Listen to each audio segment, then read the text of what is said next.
all wrong or got it all wrong. Perfect. All right. We can start talking about that now. Yeah. Look, Dr. Nelson, good morning. He's coming on. He's still getting on there. He's not quite with it yet. He's muted. Right. Good morning, everyone. Welcome. I guess my microphone was muted. Sorry. We got you here. Morning, Bill. How are you today? Good. How are you? Fantastic. We got Dr. Nelson Ali and Bill Schindler is going to talk about his restaurant, his books, his teachings, and why we've got it all wrong in the modern pyramid and way we're eating and living. Bill, welcome. So tell us a little bit about what got you into this restaurant anthropologic teachings and ancient way of living. My background is archaeology and anthropology. I've been an archaeologist and teaching at the college university level for over 20 years. And all of my research was into ancient technologies, prehistoric technologies. And I realized about 15 so years ago that almost every prehistoric technology we ever invented for 3.5 million years worth of time had something to do with food. Almost every single Albert Einstein of all of our ancestors were solely focused on creating tools that had something to do with transforming food. Those tools transformed our diets, and our changing diets supported massive body and brain growth. And we're literally here as functioning humans with these brains and these huge bodies, incredibly inefficient digestive tracts, because of the technologies to change our diets that did all those things over years. So I have been chasing my own health for many, many years, my entire life, really. And it wasn't until I started really looking from a scientific perspective at our ancestral diets that I started to finally get the answers that transformed my health. It in turn transformed my family's health. And now we have a restaurant and a nonprofit, Modern Stone Age, that we are using it to transform the community's health as well. So a rock and a stick. Absolutely. How are those human tools? Imagine this is perfect timing because you're in Princeton now. I'm in New Jersey right now. We just had this major snowstorm. It's very humbling to think about what would happen if I stripped you down naked and threw you in the middle of the woods right now. How long would you last?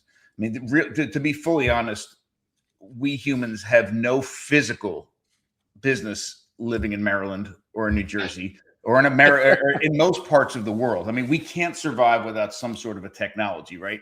So we need to change our microenvironment. We need to shield ourselves from all sorts of different elements. We need to do it on a regular basis. It's no surprise that our ancestors first appeared in certain parts of Africa where the climate was such that we could get by and not without those technologies. Now, forget about that though.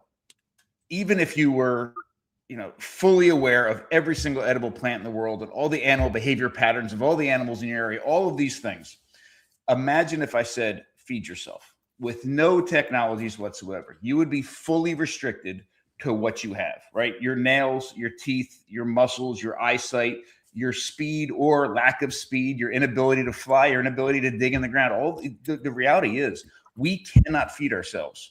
You don't care if you are Bear Grylls or you just won the last season of Survivor. We cannot feed ourselves without some sort of technology. We can't get nutrients from our environment. And when we do get resources from our environment, we have an incredibly inefficient digestive tract, and we cannot safely and efficiently derive the proper type and amount of nutrition we need to fuel these bodies and brains. Our bodies and brains are built on millions of years of technological innovation that's been helping us do those things with our diets, and we still need to do them today. Fire is a powerful tool. A stone tool makes the difference between you being able to access nutrients from an animal or you watching a rotting carcass sitting on the savannah somewhere. Like starve.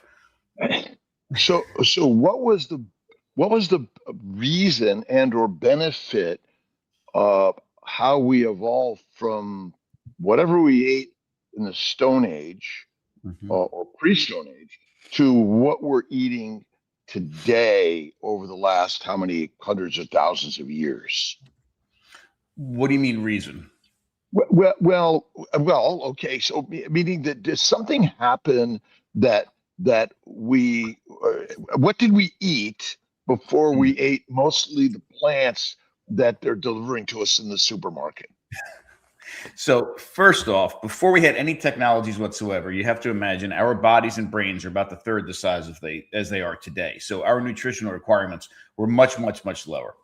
But without any technological input whatsoever, we were eating incredibly hyper seasonal and hyper local plants that were specific to those plants that had a low enough toxin content that we didn't have to do some sort of processing to detoxify them. So again, remember, it's not like we walk into don't walk into the grocery store, go through the produce section with your cart and think you're a modern day hunter gatherer or anything like in the past, because there's no seasons in the grocery store. Those have been hand selected, bred in certain ways. You know, if you're in the wild and like our ancestors were eating wild plants, you could only eat hyper seasonal, hyper local plants, and those plants and plant parts that have a low enough toxin to be able to consume them without really detrimental effects. So very, very limited amounts of fruits and vegetables. How did they find out if they ate plants, which ones were toxic and not? It's a great question. I mean, there are similarities between certain plant families that are very evident. So once they found some that worked, plants that looked very similar, acted very similar, typically had very similar toxin or high or low toxin contents. But the reality is, and this is very important, as we know, every plant has some level of toxin in it, period. The part of a plant, two parts of the plants typically have low or no toxins in them, and that's the flowers and ripe fruits, because their role is to attract. Every other part of the plant is just trying to keep things away from it. So typically they would be eating ripe fruits or already naturally fermenting fruits. What's incredibly important for us to understand with that is, even in that case, it's nothing like what we see in the grocery store, right? The grocery store, we have bred fruit to be bigger and have more water and have more sugar content and all these other things. A wild fruit is typically a lot smaller, a lot less sweet. The flesh on it, proportion to the seed or the pit or whatever's in it, is much less too. They're not getting these huge, bursts of simple sugars like we do today eating fruits. But the majority of their diet was not plants, although they were eating plants, was insects. Insects provided the most amount of consistent protein and fat. And it's sort of like how we think about animals today in our diets. If we're eating seasonally, there's only certain plants and plant parts you would eat on a seasonal basis in your area, even today. But animals are always there. It's the same sort of thing with bugs. There are some migrating bugs, but for the most part, insects were a very consistent, reliable protein and fat source. And that was the majority of their nutrition came from bugs. So up until about 3.5 million years ago, that was the entirety of their diet. At 3.5 million years ago, we started introducing scavenged meat into our diet. About 1.5 million years later, at about 2 million years, we start hunting, which means we're eating the entire animal. And then from 2 million years ago until about 12 to 15,000 years ago, we were eating a massive amount of nutrition from animals, using the entire animal. Very limited amounts of plants, but we were processing plants. We were getting so good at processing plants to make sure we were detoxifying them and making their nutrients bioavailable. And then everything changes at about 12 to 15,000 years ago when we get the agricultural revolution, and we go from this incredible diet based on a diverse, nutrient-dense resources, and we're focused on 1 or 2 annual grasses everywhere in the world that it hits, and it transforms our diets. But I will say one other thing about the pre-processed diet. We have to make the distinction between processed food and ultra-processed food. What most of us have in the modern industrial food system today is ultra-processed food. We're processing food so people can make money. It can ship around the world, have a huge shelf life. It doesn't get brewed, whatever it is. For other people, for those reasons, at the expense of safety and nutrient density and bioavailability.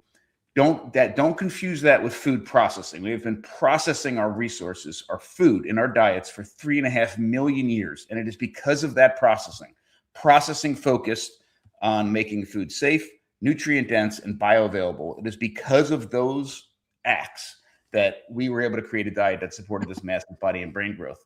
A gorilla, which we are very closely related to. We somewhere between around 10 million years ago, we split with an ancestor. One side ended up being gorillas and one side ended up being us. We're very closely related to them. They don't process their food before they put it in their mouth, and they chew. They are engaged in the act of chewing for 80% of their waking day. The only way they can support their body is because they are physically chewing for 80% of their waking day. And it's a really good comparison to us, where we do most of that processing before it goes into our mouths. And some of us only chew for 15 minutes a day, right? It's a completely different thing. So where we are today is actually our intelligence to find ways to feed humans, but the way we're marketing and living in a modern world, the ultra processed foods, because is bread inherently poisonous for us as a foodstuff?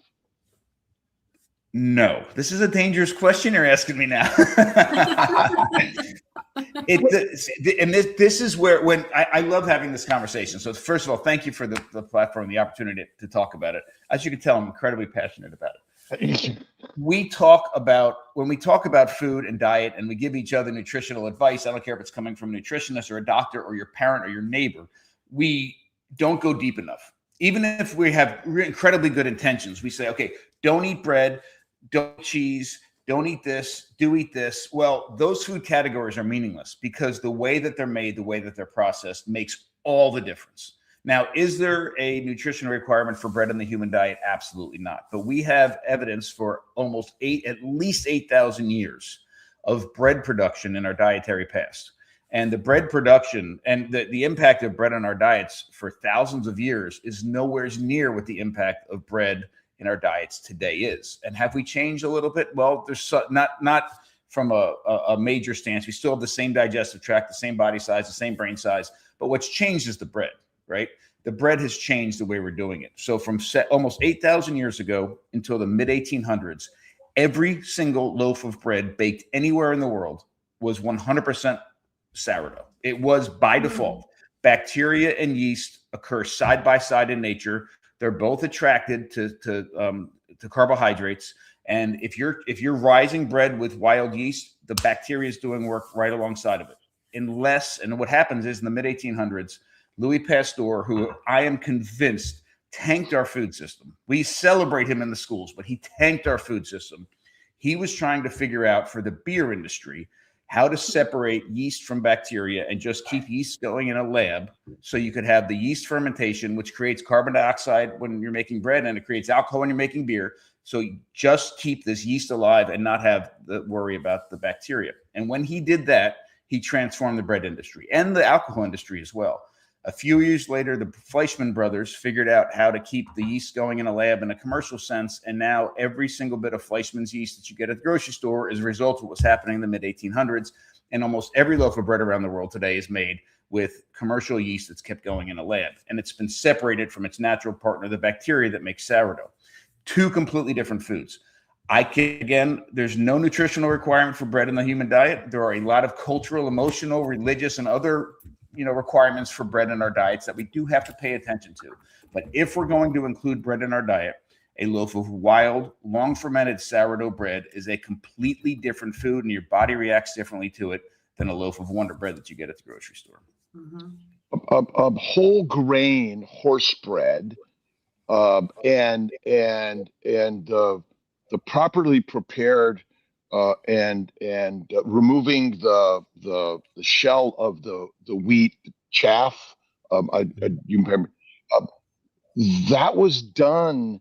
Why did we do that? Why did we go through all the work of taking the wheat and processing to simplify it? I guess was that accidental, or was that purposeful?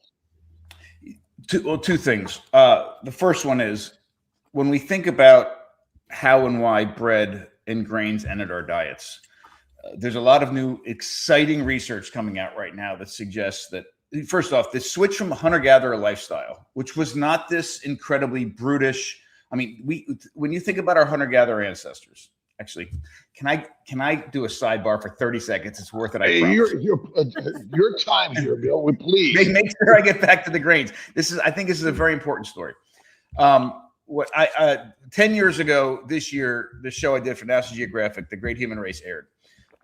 So about 11 and a half years ago, I would teach an experimental archaeology class at the college every semester. And the students would make and use all these ancient technologies, and we'd create this meal throughout the entire semester. So this was my world: stone tools, ancient fire, all these things, right? So it was around the time that Naked and Afraid came out, that television show. And the students wanted me to be on Naked and Afraid really, really, really bad. And I didn't want to be on Naked and Afraid really, really bad. Have you seen the show? You know the show, right? They take naked a man and a woman who supposedly don't know each other, strip them down naked, and throw them for like 30-something days in the middle of somewhere they have to survive. So I didn't want to tell the students. I promise this is related. I didn't want to tell the students that I didn't want to do it. So I thought to myself, if I told my wife the students want me to do it, then she would say there's no way in hell, and then I wouldn't have to do it. And I could tell the students it was all my wife's fault. So I sat her down one night. I remember this. She sat her down and I said, hey, listen, I got to talk to you about something. The students want me to do Naked and Afraid really bad. What do you think? And she sat there and she's thinking, and I'm thinking to myself, this is taking way too long. And she finally says, it'd be okay. And I'm like, what do you mean it'd be okay? You know what happens? You've seen the show. She's like, yeah, I did. I have. She said, but you've seen the show too. And in the first day or maybe 2 days, one of them, it's usually the guy, might have a little twinkle in his eye. Like you can tell he's got some amorous thoughts going on, right? But after a couple of days of starving and getting destroyed by mosquitoes and covered in poison ivy and sunburn and diarrhea and all the things, it's the last thing in anybody's mind. She said, it's probably a safer place for you to be than at the college right now. I'm like, oh, I get it. So then I brought I contacted our dean at the college and asked her if she thought it would be okay, because I thought she would say no. And she said it'd be fine. Well, thank God National Geographic called or contacted me the next week. And I did The Great Human Race. I didn't have to worry about it. But there's a really important part of this story. When you think about our ancestors and what they were doing and how they were interacting with their environment and what their food was like, they weren't surviving. Like the people on Naked and Afraid are surviving. You know, they filmed that show for 30-something days. I've talked to the people that worked on that show. They said, you have to film this show for 30-something days because they do nothing.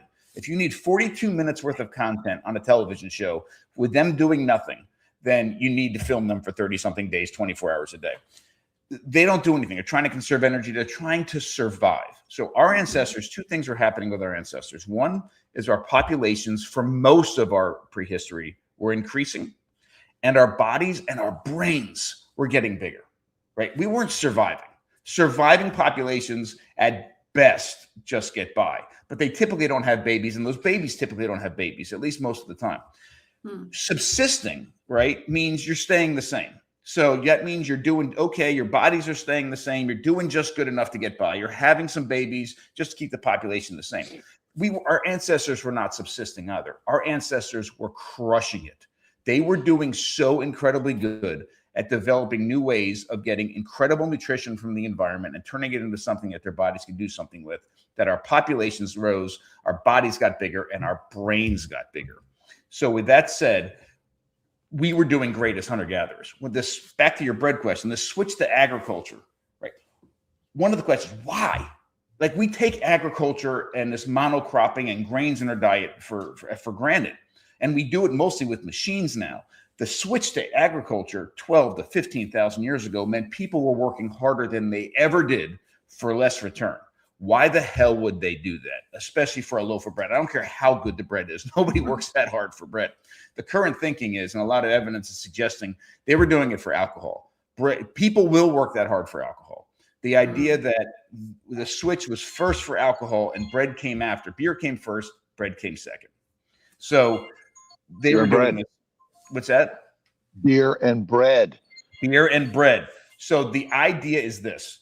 They're processing these grains in order to do something to them to get, they have no business going into our bodies. Fermenting them is a major part of detoxifying them. But one thing we have to think about too is that we think about grains in our diets, and everybody's okay. If I'm going to eat grains, I'm going to eat whole grains. Well, it's an interesting thing to think about because yes, there's more nutrition in the whole grain, but there's more toxins in the whole grain as well. if your issue is with the grains in your diet is at a toxic level, you actually may do better with a white sourdough bread than a whole grain sourdough bread. And so why are our brains so attracted to beer and bread? Because ultimately it took a lot of people to do the processing. So yes, we loved it. And so I guess in our ancient environment, was there some fermented substance that made alcohol that we learned from nature? Oh, I'm positive. So the difference with beer, if anybody's ever made alcohol listening to this, all you need to do to make alcohol where you have simple sugars already is expose them, right? Make sure they have the right amount of water and expose them. So a fruit that drops on the ground from a tree and it's completely ripe and it smashes on the ground and it's exposed, immediately starts fermenting. If you go to the grocery store and get a red grape and look at the side of the red grape and you see that little white dusty powder on the outside, that is wild bacteria yeast it's attracted to the sugars in the grape. They're right there. They're in the air. They're on our skin. They're on the fruits. They're on the ground. And you expose it, it starts fermenting. And our ancestors were naturally drawn to that already because that fermenting fruit, the fact that it's fermenting is an indicator that it's completely ripe. And unripe fruits have a higher toxin load than a ripe fruit. And there are many, many, many wild fruits that in an unripe state are incredibly dangerous. But when they become ripe, they are much, much, much safer. And those toxins turn off. So there's an idea, it's called the drunken monk hypothesis, that suggests our ancestors, all mammals, are drawn to naturally fermenting fruit because they know that it's safer than they know that it's ripe at that point. It's an indicator. But the difference, and this is where a lot of the work comes in with beer, if you take a grape and smash it, it will ferment. You take raw honey and add a little bit of water and change the hydration, it will naturally ferment into mead. An apple will naturally ferment into cider. This just happens naturally. The difference with grains is that yeast will not work on a complex carbohydrate. You have to convert it into a sugar, a simple carbohydrate, a sugar first, which is done through sprouting and then keeping it at a certain temperature, if anybody's ever made beer. So there's an extra step with turning a grain into alcohol. So what poisons come from the animals, and what was the danger of hunting and eating animals versus hunting and eating plants? That's a great segue because, as you know, we've spent the entire time here for 20 minutes talking about all the dangers of plant toxins, or some of the dangers, a ton more of plants. Plants have toxins, all these things, and all these ways our ancestors have developed ways of getting around the toxic part of plants or dealing with the toxins, detoxifying them. A massive amount of technological input has gone into just making a plant safe enough for us to put it in our mouth. The difference with animals is that they're not. I mean, there's very, very few, like the Greenlandic shark, which is something that they ferment in Iceland still today to make the fermented shark. That the flesh is toxic until it's been fermented. And I don't know, have you ever had it? Not yet. Oh, it's actually quite an experience. I highly recommend it. But and there's very, very few things. I think there's like 4 examples in the animal world of something being toxic that you have to deal with when you eat it. Other than that, every bit of an animal is not only a great source of nutrition, but it's incredibly safe. It's bioavailable. It's incredible dense nutrition. So the difference from a technological standpoint from millions of years of processing our food, almost all of the technologies that go into, including plants in our diet, go into performing 2 things. One is accomplishing 2 things. One is detoxifying the plant, and 2 is making the nutrients in that plant available to our bodies. With animals, it's just about getting the animal. A bow, an atlatl, a boomerang, a trap, a fishing net, a fishing hook, whatever it is to actually get overcoming our physical limitations, getting that animal. But once you have that animal, all you need is a sharp edge, and you can access the most incredible, safest, bioavailable nutrition possible. period. You don't even have to cook it. Meat, there is a little bit of evidence. Richard Wrangham, a primatologist from Harvard University, has done a lot of work on this. He has some research that suggests a tiny bit of cooking, a minuscule amount of cooking with red meat makes the nutrients in it a little bit more bioavailable to our bodies, but on a scale that's almost immeasurable, because that raw meat would offer, especially if the raw meat's either physically processed, either sliced or ground up first, incredible nutrition for our bodies with very little work. Organ meats are, I mean, cooking them sometimes makes it even, less bioavailable. So organ meats, blood, fat, brains, eyeballs, testicles, connective tissue. I mean, all of these things, in my mind, are the basis of what started to make us human. Your preparation for food in your kitchen of your restaurant, which takes the most to prepare for someone's plate? The plant products or the animal products? Oh, the plant products by far. Here's an example. Oh, go ahead. I'm sorry. So we have a very strict set of rules that we go by for any food preparation we do at our home, but also at the restaurant. So, for example, anything that contains flour, gluten-free flour or not, anything that contains flour is put through a wild, long sourdough fermentation process that from start to finish sometimes is several days long. Any grain, nut, seed, or legume, the babies of the plant that made them are inherently incredibly dangerous and require massive processing. Any grain, nut, seed, or legume is either soaked, sprouted, fermented, and or nixtamalized before it is even thought about putting into a recipe. So, for example, we do make peanut butter. We make very familiar foods, but implement traditional processes to make it as safe as it can be. So our peanut butter starts with raw peanuts. We soak them overnight, then we dehydrate them, then we roast them, and then we start actually making the peanut butter like somebody else would make them. It is a different jar of peanut butter that you would get from us than anything you could buy at the store. Our granola, again, I'm not suggesting granola is the most nutritious thing in the world, but if you're going to have granola, this is how we make our granola. We take raw oats, rolled oats. We soak them in whey left over from making our yogurt, which is completely alive. It's acidic. We soak the oats, we soak the sunflower seeds and the pumpkin seeds overnight. Then we dehydrate it. Then we start making the granola. I mean, days and days worth of processing it goes into just making something as simple as a granola or a peanut butter. Whereas, the meat is a completely different thing. We do ferment and cure certain meats like salami, for example, or guanciale or pancetta. Those things take some time just because there's some chemical processes happening to preserve it and also some dehydration that we need to happen over time. But other than that, I mean, we're just literally making the meat products, and the vegetables require that process, or plants require that processing. Our modern world, that someone else's hunting, gathering, and planting and picking and processing our food. I mean, when did we go from being our own hunter-gatherer to someone else's doing all the hunting and gathering?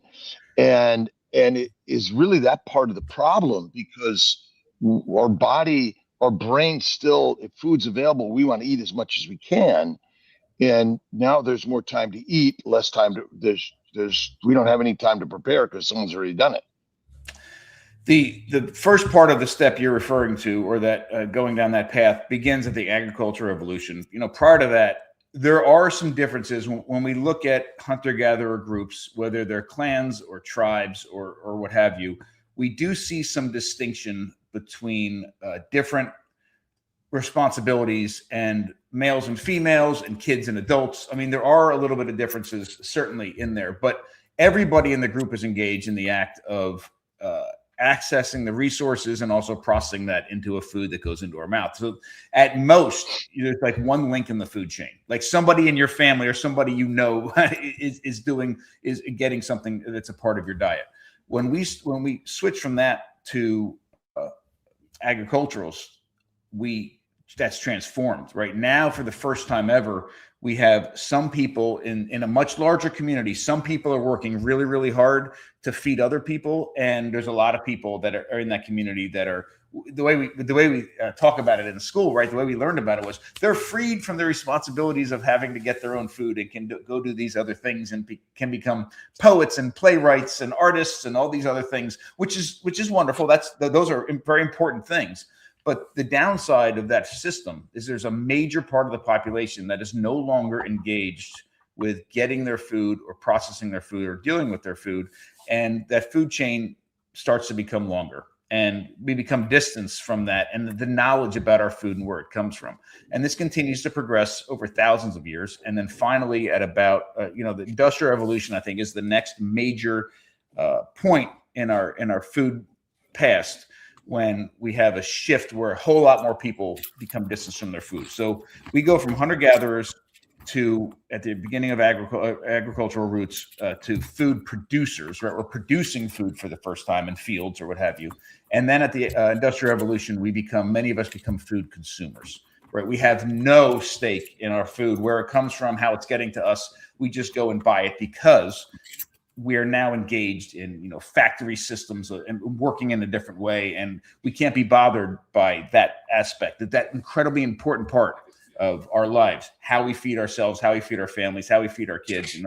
That is something that's become somebody else's business. And now we have to have, YouTube lives and podcasts and people talking about how we should eat because we're so distanced from our food. And we're trying to regain that now. It is so in the hunter-gatherer communities that you have visited in this world, are they mostly animal-centric or plant-centric? And are you seeing a difference in our health outcomes because of a animal-centric versus a plant-centric? Most of them are animal-centric. But I do have to say this. I have never, and we've been in some incredibly remote areas that took days and days to get to, between planes and vehicles that don't even require roads to move, to hiking to get there. I mean, incredibly remote areas. I've never been around a group that hasn't been impacted somehow by the outside world. Mm-hmm. Right now, some of the very remote ones are incredibly, not impacted, much whatsoever.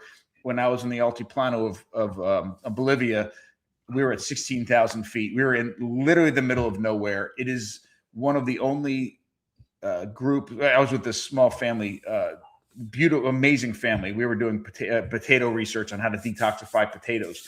But the daughter of the family is one of the only people I've ever met in the world that has never had pizza, which is crazy. I will tell you, unfortunately, you think all Doritos and Coke can go everywhere in the world. The thing that I've seen all over the world, unfortunately, almost everywhere, is a Snickers bar. My God, Snickers bars have permeated everything. It's unbelievable. But the reason I say that is, and I'm not joking, I mean, the reason I'm saying that is because they've been impacted. There's a lot of incredible amount of information. We can get stories that we can capture, and food processing methods that are really, really, really relevant today that we implement into our restaurant downstairs.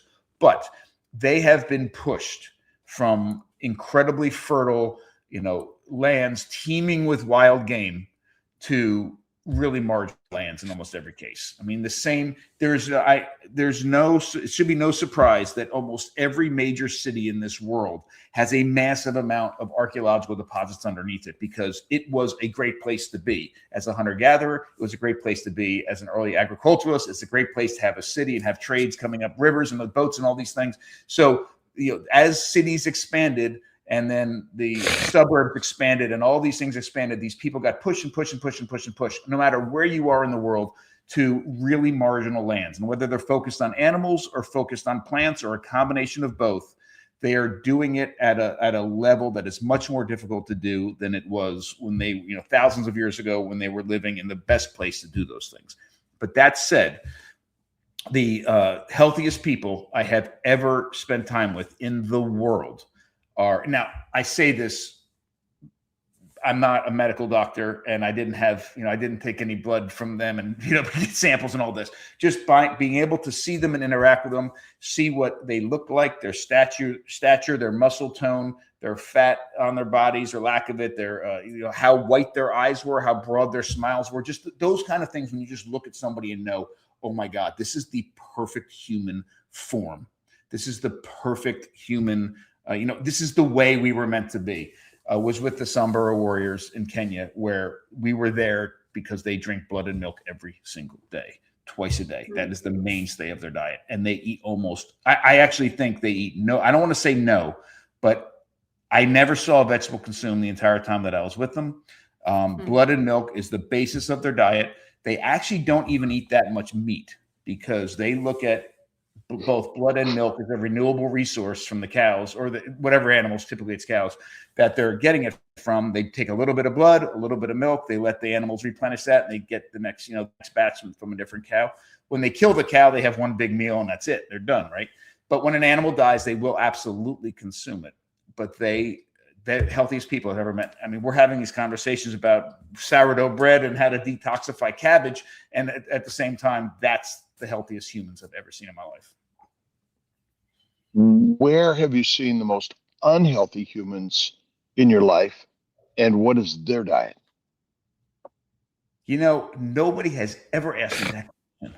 That's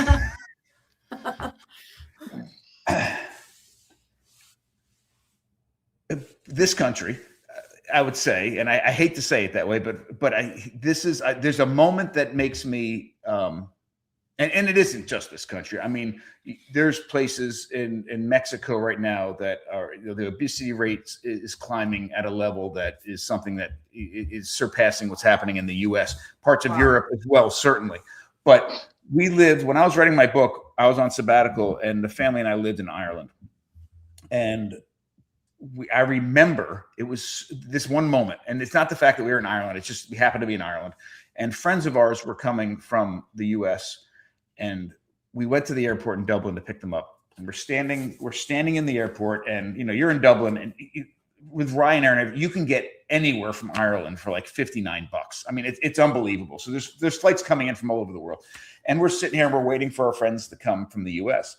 And we're in the receiving hall or whatever the heck you call it, and people are coming off of planes, and you don't know what planes are coming off of, right?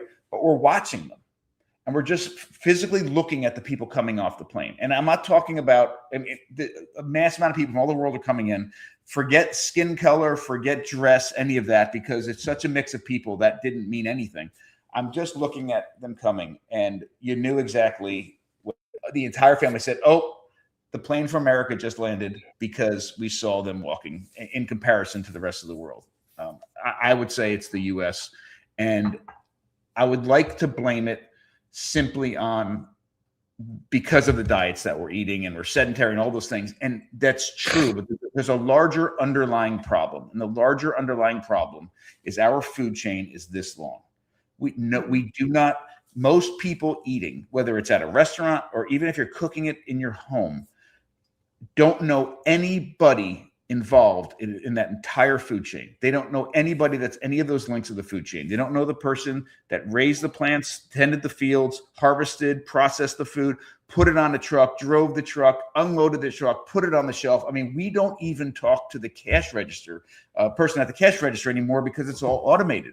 I mean, you can bring food home to your house, and you'd never, ever, ever talked or met face-to-face anybody that was involved in that food whatsoever. And here we are having to talk about that food. So I think the biggest thing, and thank you for what you're doing, is this sort of education is the first step. It's better than just putting somebody on a diet.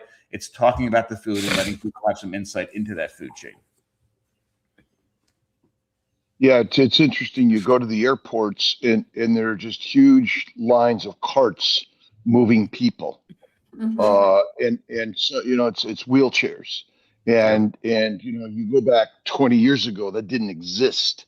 Right. And then in an airport, there's infinite stops for food on the plane. They're passing out food and sodas and things like that. It's really the mass marketing to the masses, mm-hmm. who basically our brains are so easily manipulated, and there's a quest for well, let's make more money. And I don't know if you've talked to investment partners to put thousands of your restaurants around the country. Is it our quest to simply massively build whatever we're building, rather than that small farm where you raised your animals, you grew a small amount of food that fed your family and maybe a small community around you? We've had a lot of people ask us to do either satellite versions of this or put new restaurants in different places, and actually for several years, and we've resisted all of it so far for a number of reasons. I don't know, we're so inspired and excited about the difference that this is making in our community here, and the fact that we can subsist on a commercial level and support. I mean, we have 32 people here every day making food entirely from scratch, and we're supporting them. We can pay them because this model is actually working. So there's something to it. Like, it works. I can promise you it works, and we're in the middle of it right now. So it is a model that I'd like to see all over the place. I don't know. And what we're struggling with is, we are embedded in this community right now. We know the farmers. We know where we get our milk from. We know where we get our pigs from. We know where we get our cows from. We know where we get our all of those things. And I think the model is best not that we pick up and spread around the country. It's that we show people how they can do it as well. I think that's a better model. Teach someone how to fish and hunt rather than deliver the food, and maybe our easy delivery and processing, and people, all of us, we are hanging around the world and listening and learning together. But part of it is how do we get motivated to come to your restaurant like yours, learn from what you're doing and teaching? Because would you say that in general, a meat-centric meal is more powerful than a mush-centric meal? Oh, 100%. But this is the other part that I think is really, really important. Christina, my wife, and I are 90% carnivore, I would say, with the way that we eat. Sometimes we're 100, sometimes we're a little bit less, but we are damn close. At the same time, what we offer here at the restaurant, and I think this is very, very, very important, because when we opened this restaurant, I'm like, okay, we're going to make the restaurant that I would eat at. And if we did, we wouldn't be in business anymore, because a couple people would come and make a pilgrimage. There's probably a few people in this county that would eat there, but not enough that would make it work. What we landed on, and this is, I think, much more powerful on a lot of different levels, and people listening to this can probably relate at some level. We have a restaurant here that serves familiar food, and we're making it as nourishing as it can possibly be. If you want to come in here and eat carnivore, you have a bunch of different choices. You want to come in here and you're keto, you have a bunch of different choices. There's no fake, whatever sugars, but traditionally made food that would fit on your diet, absolutely. If your kids want to come in here and get a grilled cheese sandwich and a slice of pizza, they can find that too. It's the healthiest grilled cheese sandwich and slice of pizza they've ever had in their entire life. But everybody can come in here and find something to eat. And what you see, I think you probably see this. I see this quite a bit. There is somebody in a family that is 100% down a rabbit hole with what they're doing with their health in a good way. But they're full carnivore, or full keto, or full whatever, and everybody else isn't, and they can't find a place to eat. Right? They can all come in here. So if you're a vegan, you wouldn't find what you want in here. But a vegetarian can, not because we're substituting things with fake meat or whatever. We would never do something like that. But there are vegetable-based foods here that we fermented or gone through the process to make it as healthy as it can be as well. So I think there's something to that too.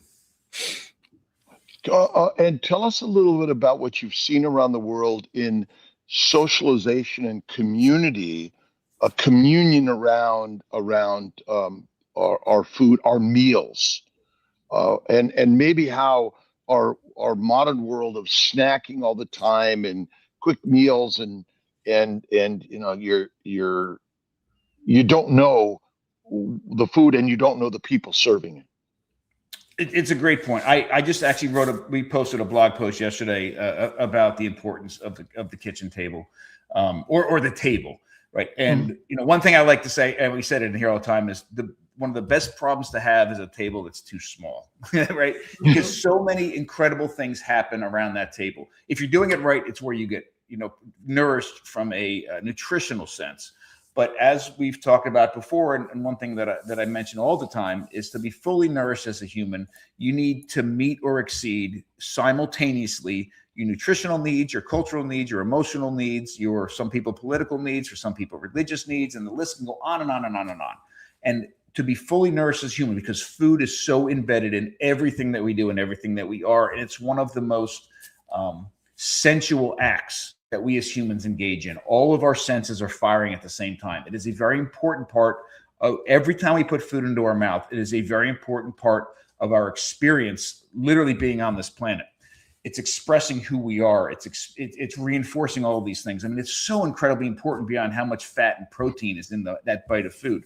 So this happens around a table. It happens with intention. Around a table is where you have conversations and you laugh and you joke and you argue, and parents teach kids what they should and shouldn't do, and kids push limits, and all of these things happen around a table. And in every traditional place that we've been, every group that we've been, there is a massive amount of effort to make those experiences what they are. And they're different depending on, who you're with and what they're doing. But in some cases, it's like what you would think about maybe in like an Italian grandmother's house. Like, she spent all day getting ready for that dinner. They spent all day getting ready for this 1 or 2 meals of the day. And you're not sitting there, like you said, eating every day and grabbing something and walking out of the house. Those kind of things don't happen. The time around meals are very important. And what's also interesting is this sort of intermittent fasting like thing that's become such a craze is very natural in the rhythm of a lot of hunter-gatherer, even agricultural groups that we've been with. The general trend seems to be something like this. And remember, a lot of these places that we are at have no electricity whatsoever. So your circadian cycle is sort of being reinforced by what they're doing. So get up in the morning, and typically people would just go do what they do. Like maybe get a cup of tea, a cup of water, a cup of coffee, depending on who you are and where we're with. But typically it's get up and go hunt, go farm, go do whatever. Midday, people would come back. And this isn't 100% the same thing, but in general, midday, people would come back in, and whoever was still at the house had been reheating or working on whatever was left over from the night before, the main meal, right? So that's what you would have. Then you would go back out, and right before dark, you'd come back to the house or the shelter or the hut or whatever you're living in. And the people that stayed back, that didn't go hunt or farm or whatever, were spending the entire day making the evening meal. Come back in, you're done for the day. There's no electricity, right? Maybe you have a candle or a fire, but you're sitting there, you're telling stories, you're eating, you're relaxing, you continue to do that, and then finally go to bed and get up the next day. And it's literally in many cases, it is one meal that the entire day people were spending time preparing for, again, not only in the sense of making the food, but preparing for that incredibly important event of people gathering. And then one meal a little bit earlier of whatever food was left over from the night before. That is a very traditional way of eating. We have a bunch of questions, Dr. Kiltz. Let me just get to Rick's, but quick question. So how do you prepare blood and milk from an animal to eat? Is that just blood and milk that you collected and you consume it? Or is there a preparation in those communities that's their primary meal? It is. Oh, in that case, that's a great question. There's a lot of work that goes into actually getting the blood and the milk, right? Actually gathering it. And I'll tell you how we gathered it, but there's not much preparation beyond that, like I just mentioned. But it is consumed typically twice a day. And for a lot of the year, that's all that's consumed at all, the entire day. So when we did it, what we brought a cow over, and they had a big rope and they put it around its neck. Now, this is not a struggle. They literally walk the cow over, right? And this happens every single day, multiple times. Bring a cow over, put a rope around its neck and tie it fairly tight. And it's sort of like when they put a rubber band around your arm to give blood. Tourniquet. The jugular gets super big. Then they have a little bow. It looks like a little toy bow. And hold on, I actually have the arrow. This is the actual arrow that we use. I traded for it. So this is the arrow, and this is the entirety of it. And it's hard to see, but this is the end of it. It's a little piece of metal, and it's wrapped on here. But what's important is where it wraps, where it at about a ½ inch in, you can see it here. There's a lot of wrapping, and that wrapping is there on purpose because they don't want to kill this cow. They just want it to go in, and it stops where it's wrapped real thick. It's like a little bit of a wall. It goes in and pops back out. And when it pops out, it's like a stream of blood like this. So they collect about a quart of this blood. And then after they've collected the blood, they take the rope off the neck and they throw like a little bit of dirt into the wound, and it stops bleeding. It literally walks away. So it walks away, and they go over to another cow and they milk the other cow into another container. So they have these 2 containers about equal parts of raw milk and blood. And they take a stick, and in the blood, they start stirring it because it's coagulating, right? So they stir it, and it coagulates around the stick, and they pull that out, and it looks like a little bloody lollipop. It's kind of disgusting. But they take that and they give that to the dog. And then they go back and forth, and they mix the blood and the milk together like this, and then just drink it. That literally is all the preparation for that. And I will tell you, it is potentially the most satiating thing I've ever consumed in my life. Like you knew you were putting something into your body. And I'm not a huge fan of like drinking my calories for a lot of reasons, because you can overdrink your food so very easily. You just drink it. This isn't something you could overdrink because it had that viscosity. It wasn't disgusting at all. It tasted, I think Christina, my wife, disagrees a little bit with this, but I thought it tasted like a thick, chocolatey, irony, salty milkshake, which again maybe sounds disgusting to some people, but it's a lot better than I thought it was going to be. Awesome. Okay, couple questions. Rick's question, please. Yeah. Oh, where was it? Rick, it is. Do the healthiest people you've seen look like a fitness model, or are they tall and thin? Like me. He's very tall. He's almost 7 feet tall. The healthiest people that I've ever seen would never win a bodybuilding contest. They were tall and lean, and they had muscle tone, but again, nothing like we would expect from a bodybuilder. So again, the Sombrero people that we were with, and I say this because, and this is what they look like. Again, tall and lean, definitely had muscle tone, very low body fat, and their smiles were just gorgeous. Their teeth, their face, beautiful. Their eyes were so white, especially in parts of Africa where you see malnutrition and sometimes disease. There's a yellowness to eyes and a bloodshot in eyes, and just beautiful big white eyes. And I'll tell you, these aren't necessarily the healthiest people that I've ever seen, although they're incredibly healthy. But I was in the village of Villa Grande in Sardinia, which is the epicenter of the first blue zone ever identified. And I would say something very similar about them. Nobody would win a bodybuilding contest or a fitness model contest, but they all were lean and incredibly active and incredibly happy. And I'm talking people well into their hundreds. It reminds me of, I know Brian Sanders does this all the time online, but at Food Lies, they put the pictures of, a typical beach in the 1950s compared to a typical beach scene today, right? It's that kind of difference, right? The people in 1950s, again, aren't going to be on the cover of Muscle and Fitness, but they all had muscle tone and they all were lean. That's a good example. All right, let's do this one. Cooked or non-cooked, and why? I think maybe that was when I was talking about the blood and the milk. Not cooked. Yeah, and meat in general, less cooked is probably better. Less cooked or non-cooked is probably better than overly cooked. Again, listening to Richard Wrangham, yes, right, for a number of reasons. But I will tell you, there are a lot, and I don't know why this is the case. We see this in Australia. We see this in parts of Africa, that we see this in parts of Mongolia, where there's something about the cooking of the meat that is so incredibly important. I mean, it's been enculturated that there's sometimes overcooking of meat. And it's just a few examples. And I don't know why that's the case. And I would suggest it has more to do with preservation or a lack of maybe potentially sanitation, that they're worried about something, or the meat's a little bit older.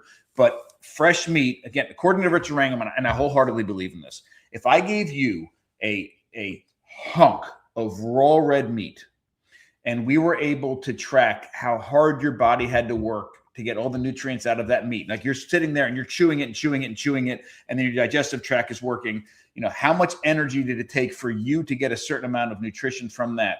And then compare that to that same hunk of meat, and you either sliced it really thin like carpaccio or ground it like tartare, right? Raw, physically processed like that, requires a lot less energy from us to get the same amount of nutrition. Now, according to Richard Wrangham, what he suggests is then if you cook it just slightly, I mean, just a little bit, your body has to work even less hard. So I know everybody who wants that big, I mean, I love ribeye too. And I know that's kind of the standard like carnivore thing. I love it. And I understand why. But if I gave you a hunk of ribeye, and you said to me, is this the best, easiest way for me to get the most amount of nutrition? I say, no. The best, easiest, and by the way, cheapest way for you to get that amount of nutrition from meat is to have a rare hamburger, because it's been through the grinder and then it's just been touched with the heat. But a ribeye is fantastic. And if you throw in some organ meats in that ground beef, it's even better. It's even better. And one thing we do with our organ meats here, because I've seen a big shift, right?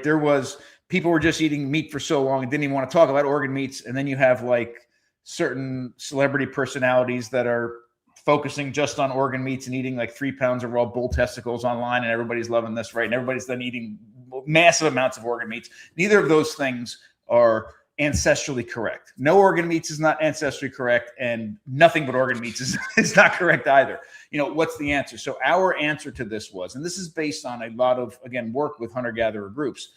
I remember one particular night we were with the Hadza in Tanzania, and they came back from hunting at night, and they had a genet cat draped. They shot it out of a tree, this beautiful big genet cat.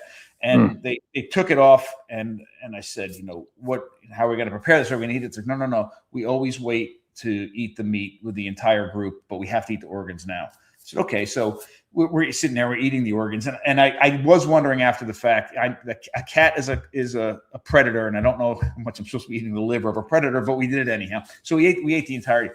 And I think about it all the time. People ask me, how much liver should I eat? They probably ask you the same thing. Okay, I get liver sounds really good. How much should I eat? How much should I eat? Well, it's a really, that even asking that question is such a symptom of how long our food chain is now. Like if I ask them, how much liver should you eat? They'd be like, whoa, I don't understand this. Like I'm going to eat this liver, this heart, these kidneys, and then the meat and the fat, and then I'm going to go hunting again. Like I don't understand the question. But here we are having to ask how much liver to eat. So that nose to tail approach, the whole animal approach, I think is a very, very good approach. So what we do here is we've calculated the average percentage of liver, heart, kidney, fat, and meat that is in an average beef cow.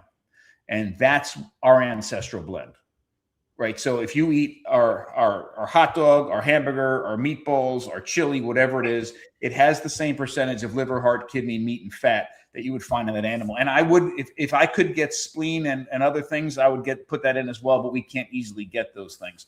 And the nice thing is when you do that, I know some of us that have maybe the ancestral blends, you're like, man, that is really livery. Or that blend works and tastes really, really good. Ollie, let this go longer. Just let this go. Again, okay. Sure. Let this go, because again, this is important.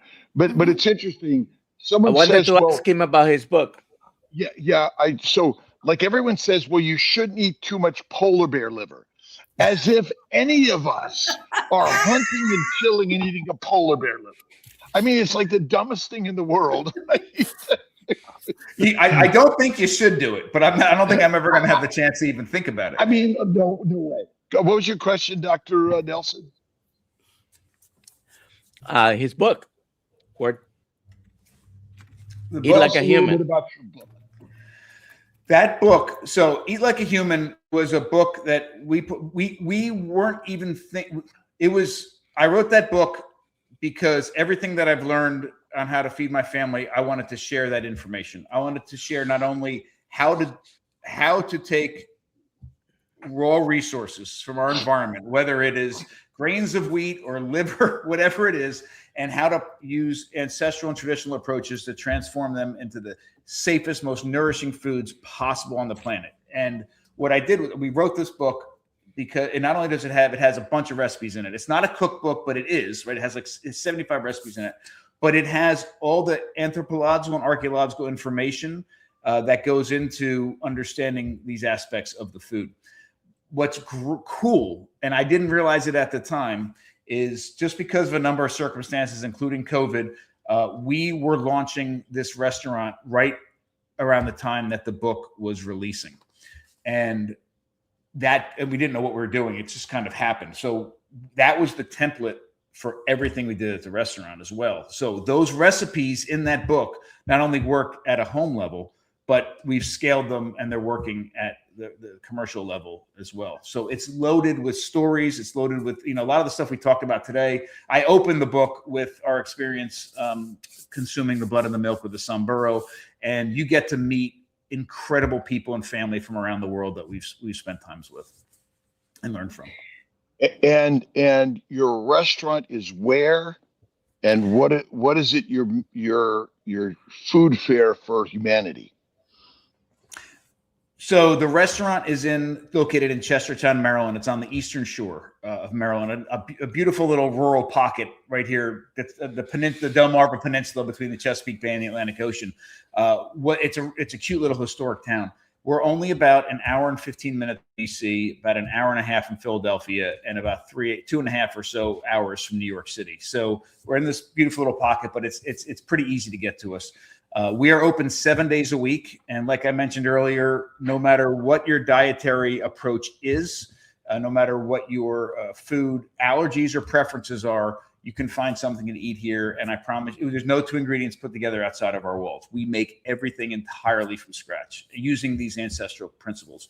We also have a nonprofit called the Modern Stone Age Food Lab. So we continue to do research. We were just in the Amazon this past year doing work with manioc processing. And we do a lot of teaching. So we have in-person classes every weekend that we're here. We also launched an online community called the Ancestral Table, where it's a virtual community where we come together every Monday and do a half-an-hour live cooking class that gets recorded and then put up into a library. You can access it anytime. And then we do live Q&As, and then we communicate during the week. And one other thing I wanted to mention very, very quickly, because I'm super excited about it. I'm developing a food studies program for University College Cork in Ireland. And Cork is like a hotbed of the food scene in Cork is amazing for a lot of different reasons. But this course, it's a virtual, the first course of this program, it's a virtual course. It's on food heritage and how to take ancestral or traditional approaches to food, and then build businesses that can change the community through that. And it's launching this spring, and I can send information if anybody's interested. But University College Cork. Sprouting seeds, less toxic, more nutrient available? They're less toxic and more nutrient available, but I see a question here for oxalates. I don't believe, but I don't know this 100%, but I don't believe it impacts the oxalate content of the plant. It'll impact a lot. So for example, the phytates get neutralized through sprouting and turn to phosphorus, and it actually feeds the embryo as it's growing. So there's a lot of amazing things about sprouting. Oxalates are something that I've been diving deep into for the past 10 years, really, really deep, because the focus of much of my research for 20 years has been traditional ways of detoxifying plants. Like it's mind blowing how many ways we can use simple acts like sprouting or soaking or fermenting or a whole host of things to make a plant safer for us to consume. But the one thing I haven't found, although I'll tell you one example I might have just found, I haven't found a way to mitigate the issues of the oxalates in plants. I mean, you can cook with dairy and the calcium binds, and there's some things, but to really make a difference in the world of oxalates, I haven't really found it, except, and we will be doing, I'm researching this right now, and we'll be putting some information about it shortly. But I did just find out about a processing that happens in South America for a tuber called oca. Some of you might have heard of oca. Oca, unfortunately, is one of the a terrible but great example of, we find this like traditional food and then take the food without the technology and then put it into Whole Foods everywhere and call it this superfood, and then it becomes a huge issue. The genus of oca is oxalis. Right, so I think it's Oxalis tuberosa or something, right? It is loaded with oxalates, We've taken the food. People are talking about it now in North America. You can find it in some like really high-end grocery stores, but it's loaded with oxalates, way worse than potatoes. I just came across a processing for it that potentially gets rid of all the oxalates. And wow. It's following a practice that they do with potatoes in the same region to make something called chuno blanco. And chuno blanco is made by leaching potatoes in the flowing river for months and months and months and months and months. And then you take it out and you go through a series of steps of processing on the ground up where it freeze dries it. You remove the skin and then you freeze dry it and then it stores. I am looking into that to see if that is a thing. But again, and it's kind of like you and I have talked about before. Why? Like, why are you? That's a massive amount of time to spend to eat this little tiny root. But it is interesting. And so to answer your question, I don't know it for sure. I don't think sprouting. It's so funny. Hold on, I gotta show you something. We are actually launching. It's so funny. We're developing a new sourdough pastry that's based on, it's like mushy peas and ham. It's a savory pastry. So sourdough pastry dough with mushy peas, but it's going to be fermented mushy peas with some of the ham that we make. And I'm actually sprouting peas right now, sprouting marrow fat peas. We can use it for a garnish. That's so interesting. I love sprouting. Nixtamalization, which I hate the word because I can never quite put it together. What is it and why do we do it? All right, so this might help. The X, it's a Nuado word. It's an Aztec word. And the X is actually sh, so it's nixtamalization. And I know it's such a hard word to pronounce. Nixtamalization. Nixtamalization. Like tamale. The word tamale comes from it for sure. Maize was first domesticated. Probably it's one of the first plants ever domesticated. And I know we talk about stuff in the Fertile Crescent and all that, but may be the first plant ever domesticated at about 15,000 years. The process to take maize, which is one of the most difficult grains in the world for the human body to fully digest, it is a very simple process. You take the maize and you put it in an alkaline medium with a little bit of heat. And it does several things, including making the niacin in the maize available to the human body. So in the state of, just the maize itself, unprocessed, niacin is actually called it's in a state that we call niacin or something that's unavailable to the human body. It passes right through our body every time we consume it. But if we put it in an alkaline medium with a little bit of heat, it converts to niacin, a bioavailable form of niacin, and our body can get it. Plus, it changes the proteins, makes the proteins more bioavailable. It does a lot of different things. So all benefit. Plus, it changes the flavor and the texture and the aroma into something that's a little bit more pleasant. So, are you talking about corn? Yes. Okay, good. What was an alkaline? What did they use as an alkaline method in our ancient times? It was wood ash. So wood ash, it was wood ash and water. And it was soaked in wood ash and water, brought to a simmer for about a half an hour over a fire. Then it was taken off the heat and lets it sit overnight. And then that process just happens over those 12 hours. And all you have to do is rinse it. The outside comes off, all the changes. Now, since then, we now use other things. Some people still use wood ash. Typically, we use cal or calcium hydroxide. So wood ash is potassium hydroxide. Yes. Cal is calcium hydroxide. And then lye is sodium hydroxide. They're all alkaline, and they're all used for this process. So again, wood ash is used sometimes very traditionally still. If you go to any Latin American grocery store, Mexican grocery store, they have little bags of white powder. That's cal or calcium hydroxide. It's actually the same exact thing as pickling lime. If you want to do this in your home, you can go to Walmart and buy pickling lime. It's the same exact thing. Or big companies like Goya would use lye to do the same thing. And that's it. So at the next day, what you have is we've changed corn or maize into what we call nishtamal. And then we rinse that off. And that's used in things like pozole, for example, real pozole or hominy. Real hominy is processed that way. If you grind it, you turn it into masa. And you can take that masa dough and make everything from tamales to tortillas from that. Grits, all grits up until the Civil War were nishtamalized as well. So all of these things were up until recent times where all the corn or maize was processed this way. And then we don't do it any longer. And we had a huge epidemic for a long time in the world when maize was traveling around the world without the processing. People that were consuming it unprocessed properly, massive amounts of it were getting a disease called pellagra, which is a nutrient deficiency of niacin in the diet. And massive problem. Hundreds of thousands of people around the world died. Millions of people got sick. And in fact, I did a podcast with Ken Berry. His grandfather had pellagra.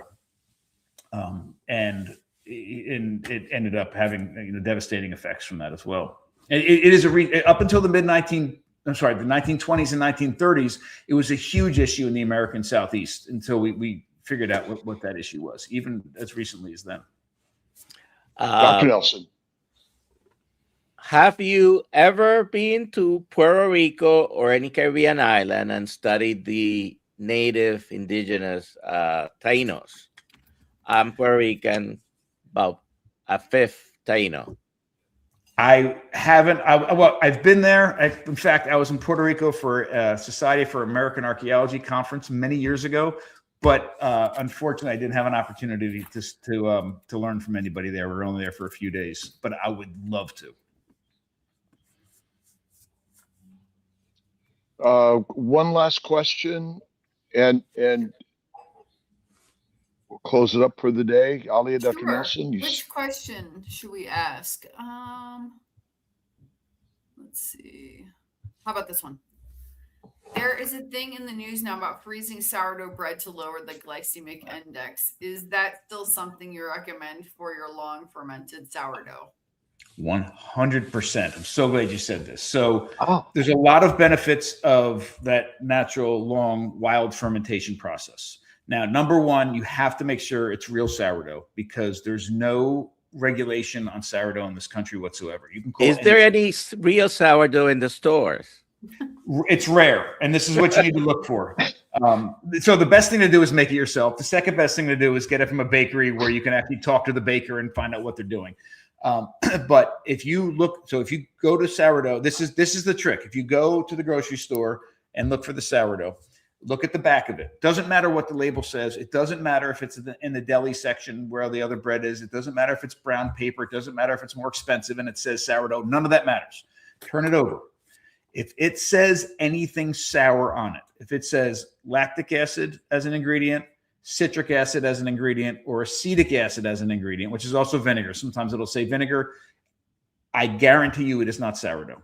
They are actually making a yeasted bread and making it taste sour because they think the customers are expecting the bread to taste sour. If it says yeast on it, it probably isn't sourdough, although there are some, we don't do it, but there are some sourdough bakers that go through the sourdough process and still add a little bit of commercial yeast just to make sure that they get the lift that they're looking for.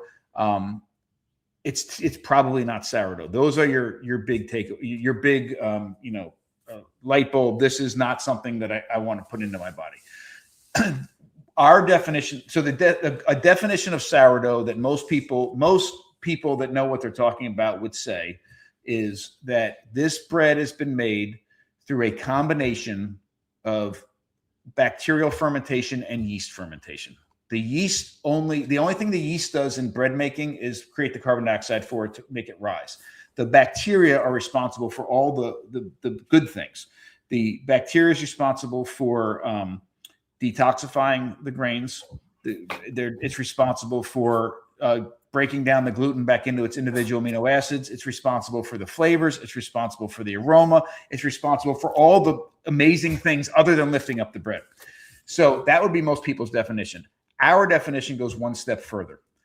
When the bacteria are eating the available sugars, it's producing lactic acid. And that lactic acid, so it becomes a little bit more acidic the more fermentation takes place. When that fermentation is such that it gets the pH is below 4.6, then it starts taking the gluten and cutting the protein gluten into its individual amino acids, which is, if you're gluten intolerant, then that's a very good thing for you, right? So we make sure that anything that has flour in it in our restaurant is not only fully sourdough, but it at some point gets to below 4.6 on a pH. We take pH readings of everything before it's baked. So that would be our definition of it. When it goes through that process properly, to answer the question, automatically, without even freezing it, the sourdough process alone, because both the yeast and the bacteria are eating the available sugars, the glycemic index drops from an average of 71 down to 54. So it goes from the high range into the low range. So immediately that's beneficial. The research is showing now that if you take that loaf of sourdough bread after it's baked and put it in the freezer for 3 days, you get the maximum benefits of 3 days. For 3 days, you drop the glycemic index another 40%, which is huge. So it can be in there longer than 3 days, but there doesn't seem to be any additional benefit accumulating after 3 days. So a beautiful thing to do if you're baking your own sourdough is one of two things. One is, if you're baking your own sourdough, you know it's so much effort that you don't want to make one loaf at a time. You make 2 loaves at a time, right? So you make 2 loaves, you have one that you're eating, the other one, you slice it and put it in the freezer, right? So that you can pull slices of it when you need to without defrosting the entire loaf. And you're getting that benefit of that loaf being in the freezer. But a better thing to do, a very, very cool thing to do, is to par bake your bread.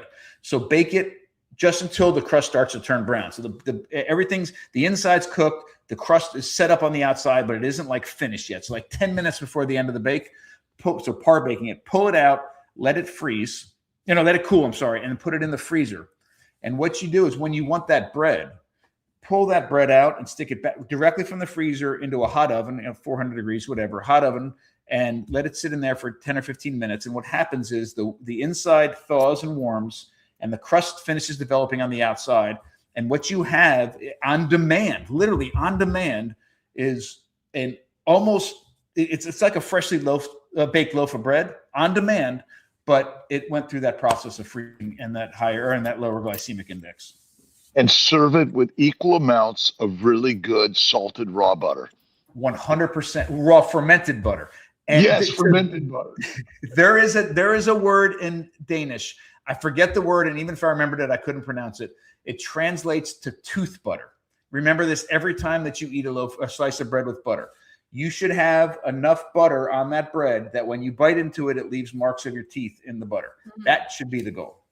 Yeah, and I think ultimately, if we look at our biggest problem, it's a low-fat diet, a low animal fat diet, and that's killing us. And overtaxing our liver, and liver damage is insulin resistance. That's the most amazing part of it. So, but Bill, thank you for being here today. Spectacular as always. We're going to get down to your restaurant very soon. Spring is I feel it's coming quickly, and you're close for so many of us to be there in so many ways. We'll have an event.